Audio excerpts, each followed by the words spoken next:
Okay, so I made a video talking about how the Oriental caste system has replaced the white caste system. But I want to talk about the Naira caste, okay? Right? So, since we're moving away from white and black supremacy, or which was always caste, right? Black supremacy equals the Naira caste, okay? Because when I'm talking about the caste system, right, we typically think of it as a hierarchy, like the Oriental caste at the top and the Naira caste at the bottom. But again, it's more like this, right? Um, Type of thing where they're both influential, right? But I don't believe that, black caste, brown or black identified people are like oppressed and exploited, right?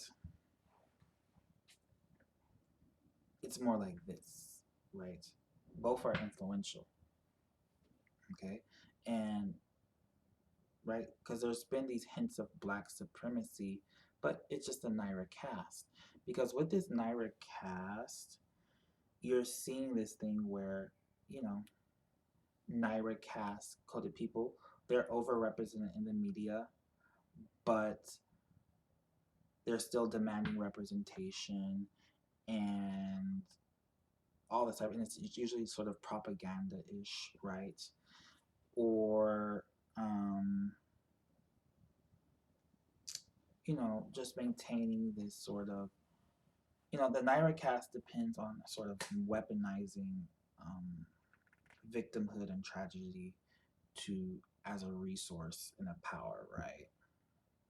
Like police brutality, even though Naira cast people commit a disproportionate amount of crime, so are going to have more encounters with cops. Like police brutality is not happening; it's not a thing. That's just like a Naira cast propaganda thing. Or how Naira cast people can be like express pride, but it's not tolerated from other populations or groups, right? They police pride essentially, which they weaponize, right? Even though they're in all economic sectors, they're overrepresented. So what's this point of tolerating black pride still? This Naira caste pride. What's the purpose? Why are you still policing people? It doesn't make sense. There's Naira caste billionaires, millionaires, politicians in all sectors. Like what's going on here, right? That's like that weaponization of victimhood and tragedy and that type of thing. Because right with Naira is basically a currency from Nigeria, and I feel like that's like the home base or the model of this caste, right? We have the Oriental caste that has gained this influence, right? Replaced white the white caste system. And then there was like this black caste status, but now it's just like this Naira caste, right? You see this huge explosion of like Nigerian or Naira influence, right? Right? They have basically monopolized the entertainment industry, right? Um, 98% of the actors in these Black Panther movies were, Nigerian immigrants, either from Nigeria or from Britain, right? And then they monopolize all these other television shows, right? There's this Naira cast, right? And so, what's the coding, right? We talked about Oriental coding, right? Very fine features, very light features.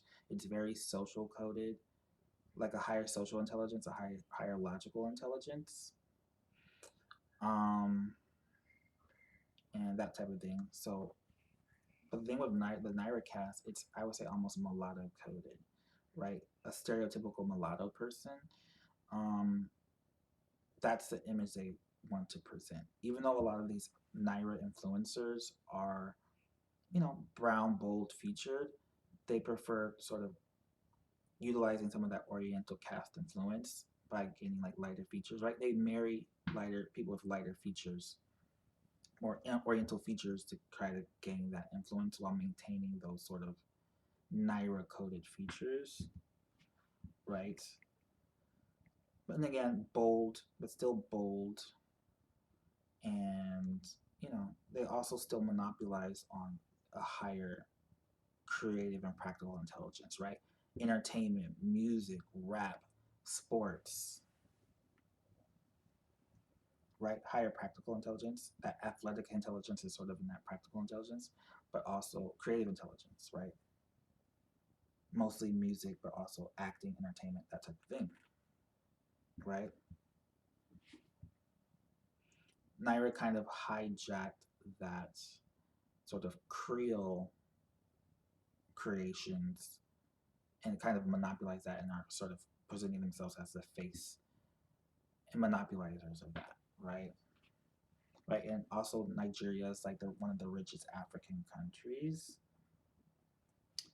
and sort of they act as the face for all these other African countries and populations, but that is this Naira cast. It seems like what they're doing is you know I mean, there seems to be a power struggle, but also these alliances going on between the Oriental cast and the Naira cast.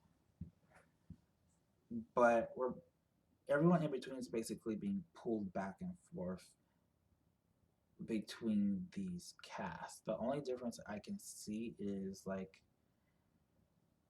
I guess the power distribution, right? When with the Oriental cast, it's like this tiered power where there's more, it's in more hands, while Naira cast has almost just as much power, or maybe a little less, but it's in a lot fewer hands, right? Um, these influencers, a lot bigger, but almost a bigger impact, right? Because people who are closer to this Naira cast, so many of them are like in poverty, but they seem content in poverty. Like in the U.S., Naira cast people are basically like a lost cause in terms of upgrading them, upgrading socially, economically, that type of thing.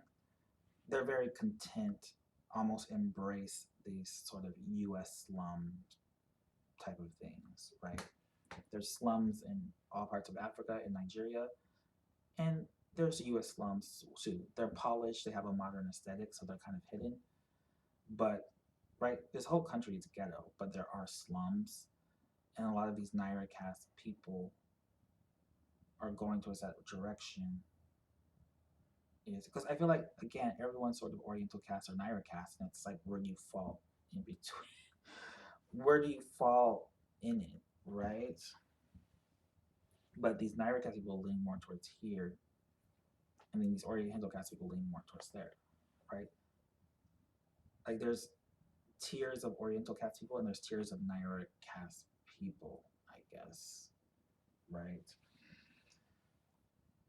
Like I rather not us be influenced by either of these casts because they both are exploitive, right? They both utilize the sort of conquer and divide strategy almost as a distraction so they can exploit us. And only the people closest to the cast really benefit from there. And even within that, it's like this battle and struggle, backstabbing and all that type of thing within it, right? Like you have the Oriental cast people, right? Crazy Rich Asians was fictional, but those are the big winners of these sort of binary polarized caste system, right? Where a lot of them have that. There's only so many slots for these sort of rich people and influential people, and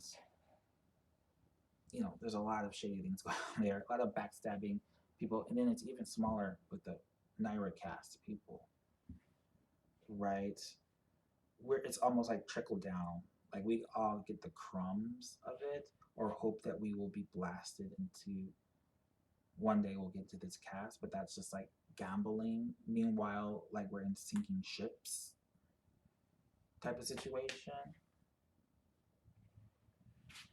But that's just the gist of it, right? So Naira caste people have basically monopolized the media, right? So they're getting that sort of soft power, that influence. They're still even fanning these, white versus black cops, police brutality thing, right? All distractions while they, exploit us, right? So, right, and then you're seeing like the rise of Black Panther, and they keep trying to pull like these Afro-centric, stereotypical movies out now, and try to, push that as, you know, well, but that's kind of the just of that, right? It almost seems as if um I know Naira the Naira cast is, I mean, both casts are perfectly living. I know they don't seem sustainable, right? But it's just more interesting to talk about these sort of different casts, right? Right? It would be nice if both of them sort of collapse. Like the Niger cast is almost, they're just draining in different ways, right? Like the prison industry is like they have embraced, a lot of the Niger cast has embraced the prison industry like it's nothing to them. And but that costs money. Like we're all paying for, right? Jails, prisons are basically like nurseries, but we're paying for them, right? But the Naira cast likes to glorify that and that type of thing. It's like,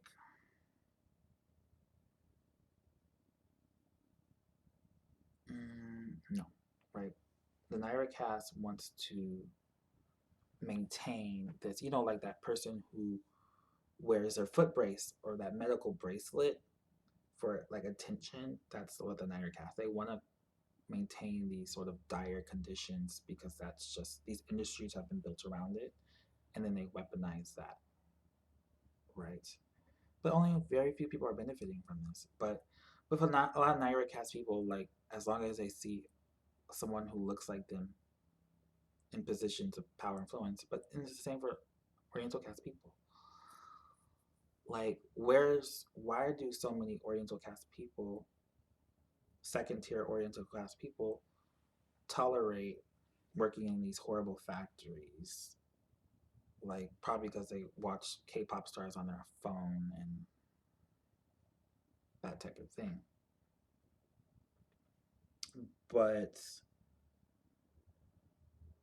hopefully we can like get away from both of these casts by not, you know, letting either of them influence us, right?